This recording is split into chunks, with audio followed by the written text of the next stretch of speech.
Բարեկո Պամբլյան, շնորհակալություն հրավերն ընդունելու համար։ Բարև ձեզ, միշտ սիրով։ Միասին փորձել ենք ամփոփել անցնող շաբաթվա կարևոր եւ ուշագրավ իրադարձությունները, թեպետ շաբաթը բավականին հագեցած էր, ինչպես միշտ վերջին շրջանում, տարածաշրջանում, բռնկումներ են կարծես սկսում Միացյալ Նահանգներ, Իրան, Ռուսաստանը դե բնականաբար միշտ Ուկրաինայի հետ խնդիրներով, բայց ուզում եմ անդրադառնանք Ռուսաստանի Դաշնության նախագահի վերջերս արված մի հայտարարության եւ դրանից բխող արդեն տարածաշրջանին կանդրադառնանք։ Սանկտ Պետերբուրգում տնտեսական ֆորումի հերթական ֆորումի ժամանակ Ռուսաստանի Դաշնության նախագահ Վլադիմիր Պուտինը մի փոքր անհասկանալի, շատերիս համար գուցե ոչ ընկալելի հայտարարություն արեց, ասելով, որ վաղ թե ուշ Ուկրաինան այն հողերը, որը դեռ Իոսիֆ Ստալինն էր նվիրել Ուկրաինային իբրև թե հանձնելու է Լեհաստանին, հանձնելու է Հունգարիային եւ Ռումինիային։ Ինչ էր ուզում ասել սրանով Պուտինը, փորձում էր դրանով կապիտուլյացիան Ուկրաինայի ըստ իրենց ներկայացնել արդեն վերջնական, թե այլ մեսիջ էր այն իր մեջ պարունակում, խնդրեմ։ Դա մեսիջ էր ազգայնական ուժերին Ռումինիայի, Հունգարիայի եւ Հունգարիայի եւ Լեհաստանի, որ այդ տեսակ եկեք մենք բաժանենք այս ուկրաինական հողերը իրար մեջ եւ բոլոր շահած դուրս գանք։ Բայց վստահաբար մենք տեսանք, որ թե Լեհաստանը, թե Հունգարիան, թե Ռումինիան մերժեցին այդ ծրագիրը, որովհետեւ Եվրոպայում այլևս տարածքներ չեն բաժանվում, աշխարհագրությունն արդեն գրված է, Ուկրաինան ունի այն տարածքը, որն ունի, ու ինչ է նշանակում Լենինին նվիրել։ Եթե դու խոսում ես ներողություն Ստալինը նվիրել, եթե դու խոսում ես այն նրանից թե ինչ է նվիրել Ստալինը, իսկ ինչու՞ չես խոսում թե ինչ է նվիրել Լենինը, իսկ ինչու՞ չես պատմական արդարացություն բարձրաձայնում եւ խոսում թե օրինակ ինչ տեղի ունեցավ, ով նվիրեց Նախիջևանը, Ադրբեջանին, Արցախը, Ադրբեջանին, դե եկեք խոսենք Կարսը Թուրքիային եւ այդպես շարունակ։ Ինչու՞ չեք խոսում, պարոն Պուտին, այսինքն ինչ է նշանակում, երբ ձեզ ձեռք է տալիս, խոսում եք, ինչը ձեզ ձեռք չի տալիս, չեք խոսում։ Չէ՞ որ դուք եք ասում, որ դուք պաշտպանում եք Ադրբեջանի տարածքային ամբողջականությունը, որ համաձայն միջազգային իրավունքի Լեռնային Ղարաբաղը Ադրբեջանի անկախտելի, անբաժանելի մասն է, դուք դա ասել եք 2020 թվականին, դուք դեռ 2007 թվականին Ադրբեջանի հետ ռազմավարական համագործակցության փաստաթուղթ ստորագրեցիք, որտեղ պաշտպանում եք միմյանց տարածքային ամբողջականությունը եւ Լեռնային Ղարաբաղը ճանաչում եք Ադրբեջանի կազմում, բայց ժամանակ չէիք հիշում Լենինն ինչ էր արել։ Իսկ ինչու եք հիմա հիշում, թե ինչ է արել Ստալինը։ Ես հասկանում եմ ինչ եք ասում, որովհետեւ դուք ճահճի մեջ եք ընկել, այն անմարտկային պատերազմը, որ Պուտինն ինքնագլուխ սանձազերծել ուկրաինացի ժողովրդի եւ Ուկրաինայի դեմ, անընդունելի եւ իրենք պարտվում են այդ պատերազմը, որովհետեւ այդ պատերազմը եկել է Ռուսաստան, այդ պատերազմը եկել հասել է Մոսկվա, Սանկտ Պետերբուրգ, այդ պատերազմը գնացել հասել է Սիբիր եւ նա չի կարողանում ենք այն կանգնեցնել։ Նրանք ամեն անգամ ինչ որ փուչիկներ են մատնանշում, կախվում են փրփուրներից, չկա այլևս, իրենք արդեն իսկ ռազմավարական պարտություն են կրել, իրենք շատ են խոսում, նույն Պուտինն ասում է, որ արևմուտքը փորձում է ռազմավարական պարտության բերել Ռուսաստանին, բայց դուք արդեն իսկ պարտվել եք, որովհետև մոտ 400,000 ռուսաստանցի զինվոր է սպանվել, ել չասած, որ 1 միլիոնից ավել վիրավորվել է։ Բայց այդուհանդերձ Պուտինը չի նահանջում եւ ասում է, որ ոչ, շարունակվում է պատերազմը, որտեղ է տանում այս պատերազմը։ Ախր նա այլևս հասել է մի կետի, որ նա հետքայլի իրավունք չունի, եթե կհիշեք, էլի վերջերս նա խոսում էր, թե բա ինչ ենք անելու, երբ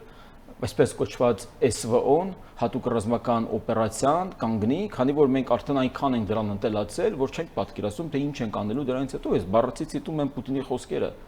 Եվ նա ժպտում էր, եւ նա ծիծաղում էր։ Հիշեցի, երբ Ռոբերտ Քոչարյանը ժպտում էր եւ ծիծաղով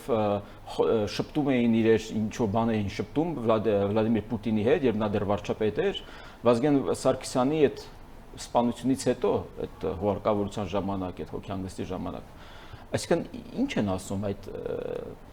ցինիկ վարքագիծը, այդ սուտախոսությունը, որ անընդհատ մենք լսում ենք Ռուսաստանին, թե նախագահի, թե այլ պաշտոնյաների եւ պրոպագանդիստերի շորտերից, իրենք ինչ են ուզում ասել։ Իրենք ուզում են ասել մի բան, որ Վլադիմիր Պուտինի համար պատերազմի դադարը, նույնիսկ հրադադարը, դա անընդունելի է, որովհետեւ դրանից հետո 1 միլիոնից ավել այդ մարդիկ, զինվորները պետք է վերադառնան եւ մենք տեսնում ենք արդեն իսկ այն վերադարձածները ինչ խնդիրներ են ստեղծում եւ նա խնդիր չունի, նա լուծում չունի, թե ինչպես տնտեսական խնդիրները լուծի, որովհետեւ եթե հրադադար եղավ, դա դեռ չի նշանակում, որ սանկցիաները կավարտվեն եւ նա նորից կընդգրկվի շահեկան վիճակում դուրս կգա տնտեսական պրոյեկտների մեջ։ Այսինքն Վլադիմիր Պուտինն այսօր ունի ռազմավարական հեռանկար Ռուսաստանի Դաշնության տնտեսության համար,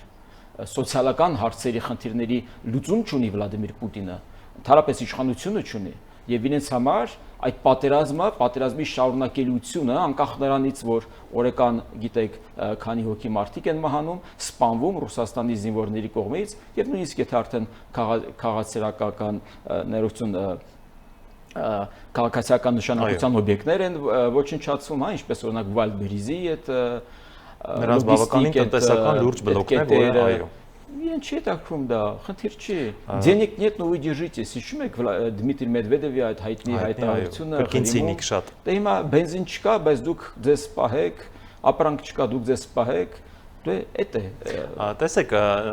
նույն շարունակությունը իհարկե դուք նշեցիք, բայց ես եւս մեկ անգամ հիշեցնեմ ու հավելեմ, որ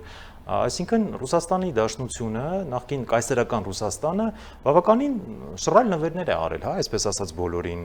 ինչպես դուք նշեցիք, նույն դեռ չհուղարկավորված Լենինը եւ հայակեր Ստալինը, ինչու եմ նշում հայակեր, որտեվ հայ մտավորականության 90%-ը հենց իր ձեռամբ եւ իր տարիներին ուղղակի ոչնչացվեցին մտածված։ Նույն Նախիջևանը, նույն Արցախը նվիրեցին, Կարսը նվիրեցին թուրքերին եւ ինչքան ժամանակ են դեռ նրանք իրենց այսպես դրսևորելու։ Չկա այն հասարակական ուժը, այն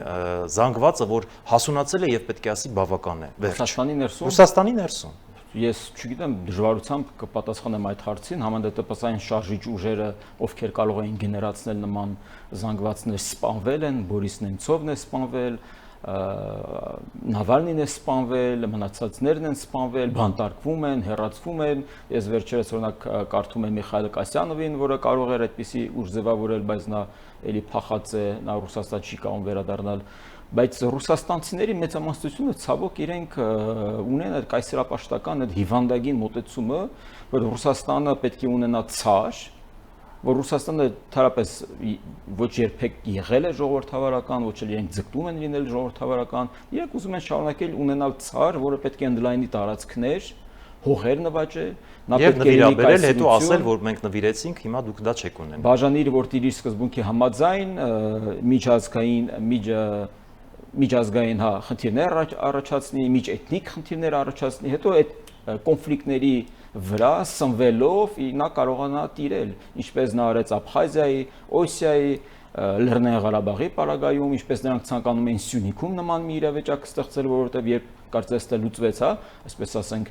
Ղարաբաղյան կոնֆլիկտը, իրենք իրենց նոր կոնֆլիկտ էր, պետք եւ այդ կոնֆլիկտը պետք է լիներ արդեն Սյունիքում, Մեղրում մասնավորապես, որպեսզի այնտեղ գային մեզ փրկեին եւ ադրբեջանցիները գրավային ինչ-որ մի տարածք, իրենք գային տեղակայվեին որպես գարանտ պաշտպան այսպես ճակերտների մեջ եւ հետագայում նորից մենք ընկնեին կախվածության մեջ հանուն Սյունիքի, Ադրբեջանը ընկներ կախվածության մեջ էլի հանուն Սյունիքի։ Հետո կանգներ Ադրբեջանին ասել, որ մենք ձեզ նվիրեցինք Արցախը, Նախիջևանը, դա մեր նվերն էր ձեզ, հա։ Տասնյակ տարիներ, հարյուրավոր տարիներ նույն բանն է եղել։ Ախր ես զարմանում եմ, որ դեռ մեր հասարակությունում դեռ հարցեր են առաջանում, թե ինչ է անում Ռուսաստանը կամ ինչու է դա անում, դա 100 տարիներ շարունակ կամ այն ուժերը, որոնք պահանջում են Լեռնային Ղարաբաղը ազատագրել Ադրբեջանից եւ իրենք հավատարիմ են Ռուսաստանին, ես չեմ հասկանում։ Այսինքն դուք Ռուսաստանից պետք է պահանջեիք Լեռնային Ղարաբաղը, ո՞նց եք դուք սատարում Ռուսաստանին եւ պահանջում Լեռնային Ղարաբաղը Ադրբեջանին։ Լեռնային Ղարաբաղը Ադրբեջանին Ռուսաստանն է տվել։ Եվ վերջապես չմոռանանք, որ ռուս խաղապահների անմիջական քթի տակ էթնիկ զտում տեղի ունեցավ եւ նրանք բոլորը լուռ հետևում էին։ Ռուս խաղապահները եւ փողոցային շները։ Սպա մեր դիտորդների համար ցիտեմ, շեշտեմ, որ այսօր միջազգային հանրությունը ճանաչում է Լեռնային Ղարաբաղը Ադրբեջանի տարածքի մի մաս, ոչ թե որովհետև Ադրբեջանը հաղթել է 2020 թվականի պատերազմում կամ էթնիկ զտումը իրականացրել 23 թվականին, այլ որովհետև դեռ Լենինի ժամանակ այդպես տեղի ունեցավ եւ անկախացան այդ պետությունները արդեն Լեռնային Ղարաբաղը որպես Ադրբեջանի կազմում։ Եվ միջազգային հանրությունը ՄԱԿ-ը ճանաչեց Լեռնային Ղարաբաղը Ադրբեջանի կազմում։ Մենք փորձում ենք այս քանի տարիների շարունակ ինչ-ինչ բաներով, մեխանիզմներով փորձել անկախացնել, միացնել Հայաստանին, չգիտեմ, տարբեր ժամանակներում տարբեր ուժեր, նաև տարբեր բաներ են ցանկացել։ Բայց միջազգային հանրությունը ճանաչել Լեռնային Ղարաբաղը 91 թվականից սկսած Ադրբեջանի մի մաս։ Հա ունեցել են հարցեր, հայերի իրավունքներ եւ այլն, դե իրավունքները ամենտեղ էլ կան։ Տեսեք, նաև Մարիա Զախարովա անունով այդ կինը Ռուսաստանի Դաշնության արտգործնախարարության պաշտոնական ներկայացուցիչը կրկին հիշեց 44-օրյա պատերազմը եւ կրկին ապատեղեկություն տարածեց, ասելով, որ դուք չէիք ճանաչում Արցախը, խոսքը Հայաստանի մասին է եւ դուք պահանջում էիք ՀԱՊԿ-ից, որ գային օգնեն։ Նման բան երբևէ չի եղել, ՀԱՊԿ-ի մասին խոսք է գնացել 21-22 թվականին, երբ հայկական սուվերեն տարածք էր ներխուժել Ադրբեջանը եւ Ռուսաստանը ասեց, մենք չգիտենք որտեղ է ձեր սահմանը։ Ինչու է այս կինը կրկին ակտիվացել։ Եվ այստեղ շատ կարևոր է շեշտել ոչ միայն ՀԱՊԿ-ը, այլ նաև Ռուսաստանը չի աջակցել, որտեղ մենք նաև երկկողմ ձևաչափով դիմել ենք Ռուսաստանին համաձայն 97 թվականի փոխօգնության այդ պայմանագրի հիման վրա, որ իրեն գան եւ պաշտպանեն մեր տարածքային ամբողջականություն, այսինքն թե ՀԱՊԿ-ն է մեզ մերժել, եւ թե Ռուսաստանն է առանձին մերժել։ Դե բնականաբար Ռուսաստանը մերժում է, նշանակում է ՀԱՊԿ-ն է մերժում, բայց այդ շատ կարևոր է ֆիքսել, որ ամբողջ բարդությունը չդնենք, որ ՀԱՊԿ մենք սառեցել ենք եւ այլն։ Ոչ, մենք նաև պետք է մեր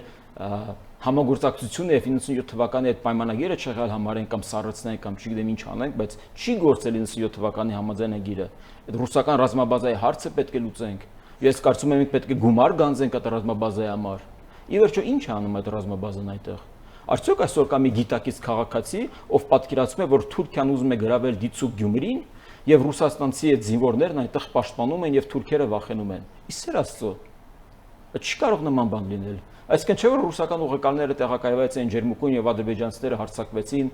իսկ ռուսները 1 ժամ շուտ թողում էին իրենց ուղեկալները։ Եվ նույնը տեղի ունեցավ Արցախում ռուս խաղապահների մինչև 25 թվի պետք է մնային, չմնացին 23-ին արդեն նրանք էին ուղեկցում եւ ամբողջ տեխնիկան հանում էին։ Այսինքն մենք վճարում ենք մեր անվտանգության համար ռուսական ռազմաբազային, թե Գյումրիում, թե ավիաբազան Էրեբունիում, Երևանում, իրենք չեն կատարել։ Տիկին Զախարովային անդրադառնանք, ինչու է նա ապատեղեկատվություն տարածում։ Տիկին Զախարովան որն է մեսիջը։ Ես ձեզ հիշեցնեմ, որ մի քանի ամիս առաջ նախագահ Պուտինն ասաց, որ Հայաստանի Հանրապետության տարածքի վրա երբեք հարձակում չի եղել։ Եղել է Լեռնային Ղարաբաղի վրա, իսկ Լեռնային Ղարաբաղը Ադրբեջանի մաս է, Հայաստանի մաս չէ, Հայաստանը չի ճանաչել Լեռնային Ղարաբաղը Հայաստանի մի մաս, հետեւաբար ՀԱՊԿ-ը այնտեղ գործ չունի անելու։ Դե կներեք, եթե նույնիսկ Հայաստանը ճանաչել Լեռնային Ղարաբաղը անկախ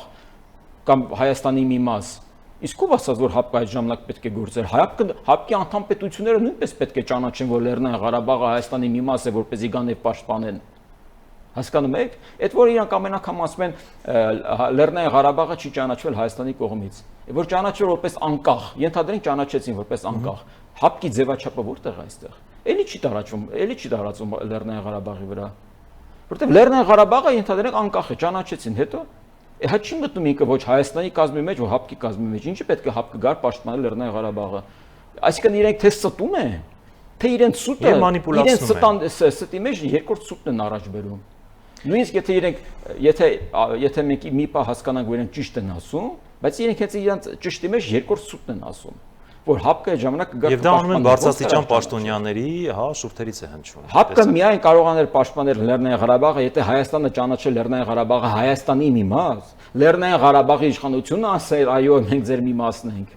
Եվ ՀԱՊԿ անդամ բոլոր պետություններն ասեն, այո, մենք ճանաչում ենք, այսինքն պատկերացնում եք Ռուսաստանը, Բելարուսը, Ղազախստանը, Ղրղստանը, այնտեղ ելով մնաց, բոլորը ճանաչում են Լեռնային Ղարաբաղը Հայաստանի մի մաս։ Դա աներևակայելի մի բան է, դա երբեք տեղի չի ունենա։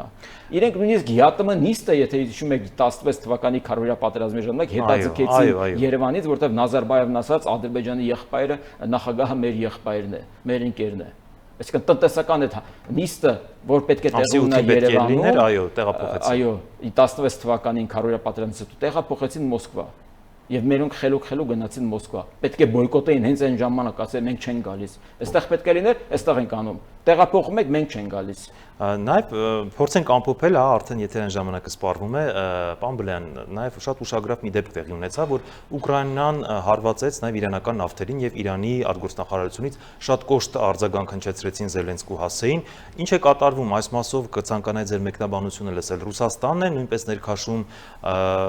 այստեղ արդեն այս ամեն ինչի մեջ Իրան, Ուկրաինա, թե սա ուղղակի այդպես ստացվել է։ Ես շատ ուրախ եմ, որ այդ կոնֆլիկտը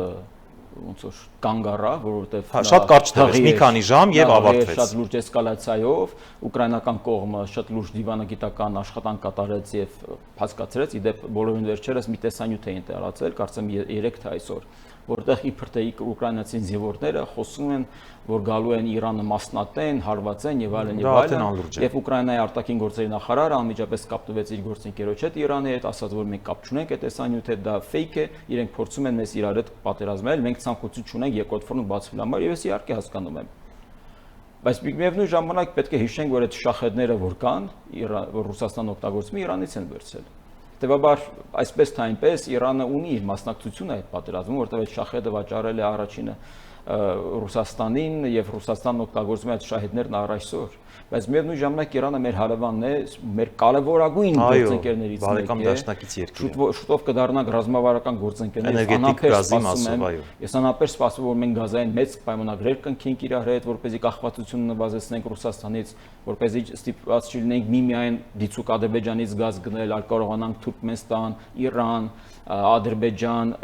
նույնիսկ Ռուսաստանը 4 տեղից գազ գնել, այսինքն կախվածություն չունենանք մեկ երկրից։ Մենք գիտենք, որ նավթավերամշակման առումով իրենք առաջարկ են արել, որպեսզի նավթավերամշակում անենք, իրագործենք Հայաստանում։ Հետևաբար կարևոր չէ թե Իրանում եւ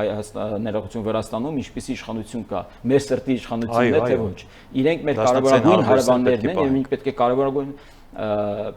նշանակություն տանք թե Վրաստանին, թե Իրանին։ Միևնույն ժամանակ իհարկե Միացյալ Նահանգները մեր ռազմավարական գործընկերն է եւ անփոխարինելի գործընկեր է միջազգային հարաբերություններում եւ իր շնորհիվ Միացյալ Նահանգների է եւ իր նախագահի է, որ Ադրբեջանը ընկել է կառուցողական դաշտ, փոխվել է Ռուսաստանից, ել չի աշխատում որպես բուտ գործիք Ռուսաստանի ձեռքում մեր գլխին ինչպես մի քանի տարի շարունակ նա աշխատում էր։ Բայց այդուհանդերձ չեք կանխատեսում, որ ուկրաինական իրանական պատերազմը որևէ այլ զարգացում կունենա։ Մարեց կրակ այսպես ասած։ Չեմ ուզում ցանկանամ այդպիսի բան, մանավանդ որ տարածաշրջանում կարծես թե այլ սցենարով է դա ուրվագծվում, արդեն ոչ միայն Իրան, Իսրայել, Միացյալ Նահանգներ են ներքաշված, հուսիտներն են Եմենի ներքաշվել, բավականին եռում վիճակ է ներքաշվում, Իրաքն է, Իրաքի մի մասը ներքաշվում, շատ վտանգավոր իրավիճակ է եւ հույս ունեմ, որ դա տեղի չունենա, ի վերջո Միացյալ Նահանգներն ու Իրանը կգան համաձայնության, որ այս հրադադարը պետք է նորից վերակնքվի, պետք է շարունակվի, այն տնտեսական համագործակցության սկիզբը որ իրանք դրել էին պետք է շարունակվի եւ Իրանի համար էլ դա շատ կարեւոր է։ Ի վերջո Իրանն էլ շատ լուրջ տնտեսական խնդիրներ ունի եւ Դոնալդ Թրամփն առաջարկում է որպեսզի տնտեսական շատ լուրջ պրոյեկտներ իրագործվեն։ Ընդհանրապես պետք է ռուսներից յան տակ կներեք իմ արտահայտության համար։ Ընդհանրապես պետք է հասկանաք այդ հուսիտները կապ չունեն Եմենի հետ։ Լիբանանն էլ պետք է ինքնիշխան պետություն լինի։ Շնորհակալ եմ հանգամանալից ներկայացնելու համար։